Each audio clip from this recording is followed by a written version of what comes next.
Oh, hi! Hello! Kamusta na kayong lahat? Andito ulit ako para ibahagi sa inyo ang aking cooking experience na first time na mga niluluto ko. O, diba?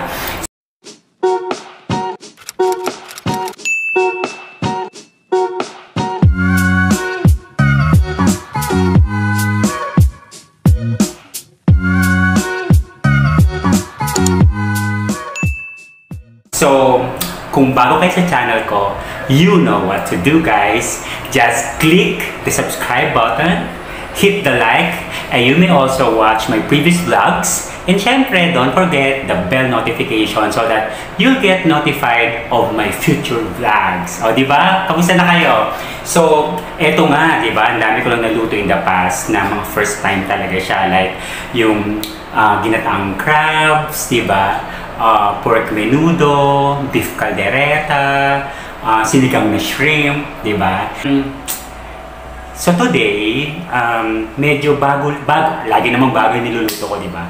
Lulutuin ko for today ay beef salpicao.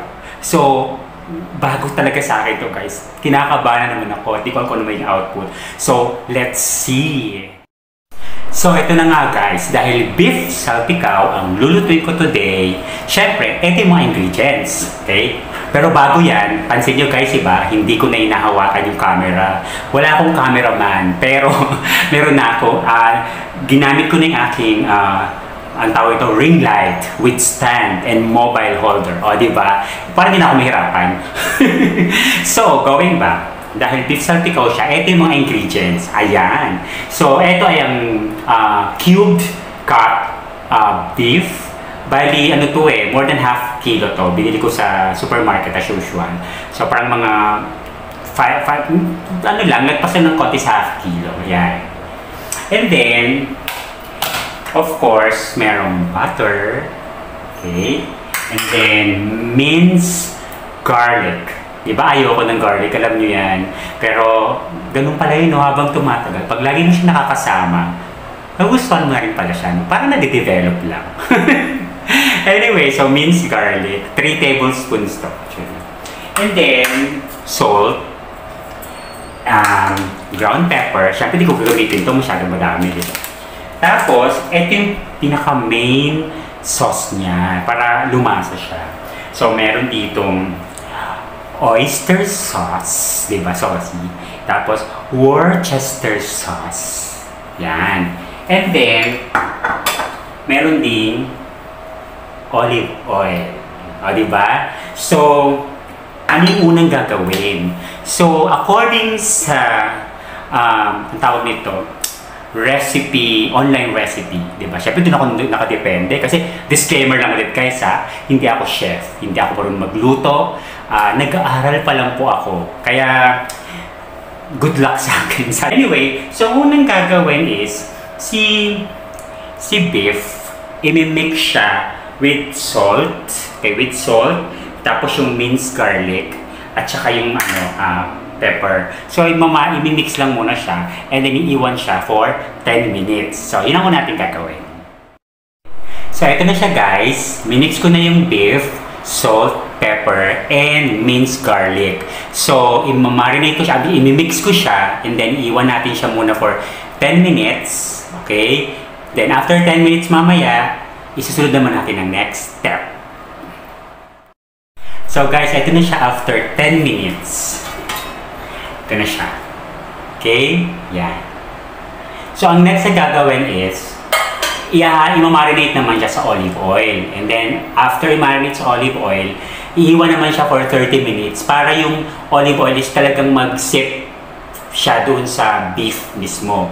So, again, i-marinate siya with olive oil and then i-leave natin for 30 minutes. So, yun guys. After 30 minutes, eto na siya.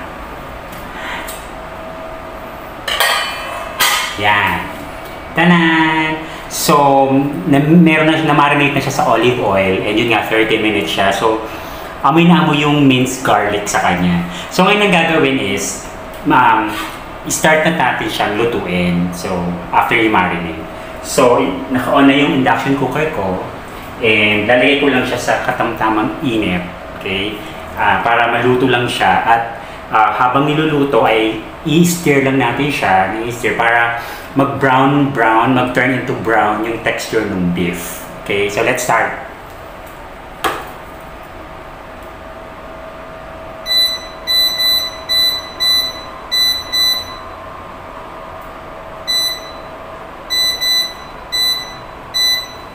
Okay, so papainitin ko lang siya, tapos pag mainit na, then I'll start na the cooking proper. So yun na guys, mainit na yung pan, so ang gagawin lang is stir lang siya para hindi masunog, and medyo halo-haluin para maging even yung pag-turn into brown nung beef. Okay? Actually guys, ang bango niya dahil dun sa minced garlic.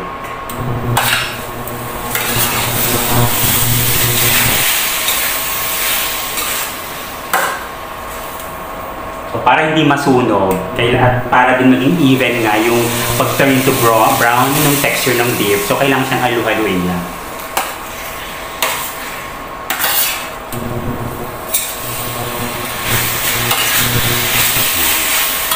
Hanggang sa mag-brown lahat, okay, yung sides ng beef. So, yun. So, yun na nga guys. Excited ako na kinakabahan as usual. Kasi, first time ko naman ng ganitong klaseng luto. No? Hindi ko alam kung masarap pa siya. Okay? So, sa ngayon, halo-halo lang muna tayo.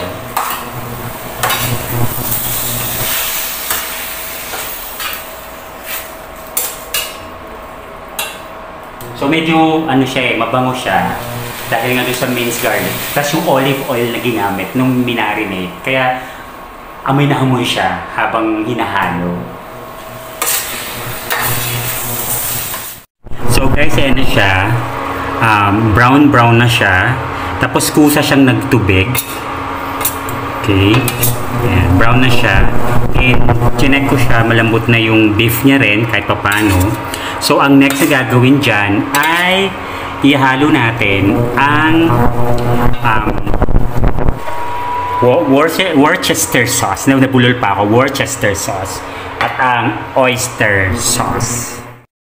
So yun nga guys, ang next natin ilalagay ay ang oyster sauce at ang Worcester sauce. Nakakabulol. So yun, nalagay siya nito. Okay. Habang kumukulo-kulo siya kasi nagkaroon siya ng water pusa.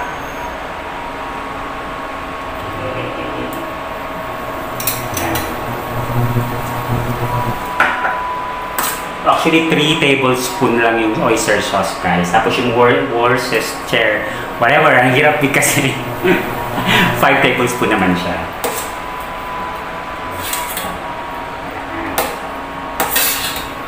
So, halo lang siya guys.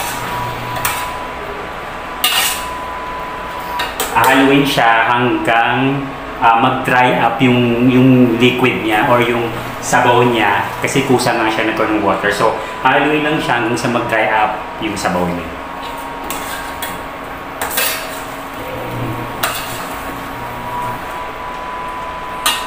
Hindi ko na naman alam guys kung ano lasa nito. First time feels. So, ito naman, 5.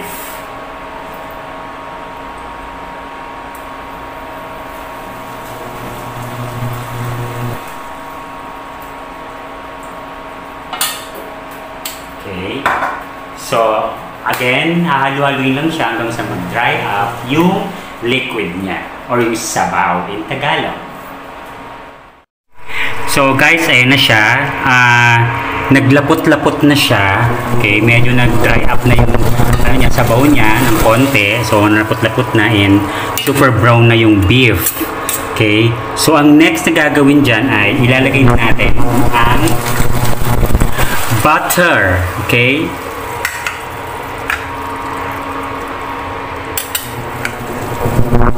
Natin si butter. Okay. And then, ikukook natin siya for another 2 to 3 minutes. Okay. So, halo-halo lang siya.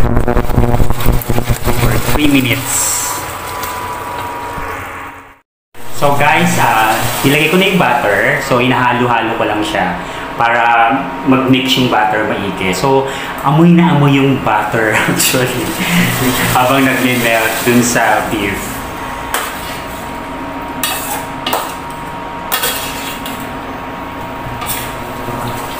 Tsaka mas lalong lumapot yung ano niya, sabaw niya, nung nilagyan ng butter.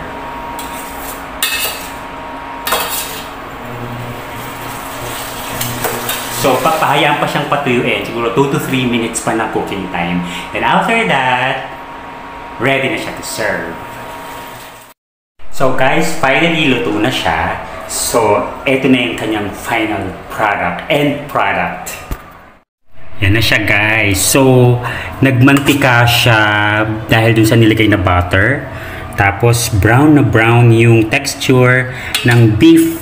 Okay, at malambot siya. And I think yung nagpabango pa sa kanya ay yung minced garlic. Yan, so ready na siya to serve. So guys, ready na for dinner. So yun lang guys. Hope you like my video, my vlog, yung bago kong niluto na menu for today. Guys, it's not perfect. I'm not perfect. Tao lang ako and I'm not a chef. So, medyo expectation natin, medyo bababa nyo lang guys. Pero welcome ang bashers, welcome mga feedback, and welcome yung mga comments, ganyan. Thank you for watching, and I'll see you again in my next vlog. Bye for now!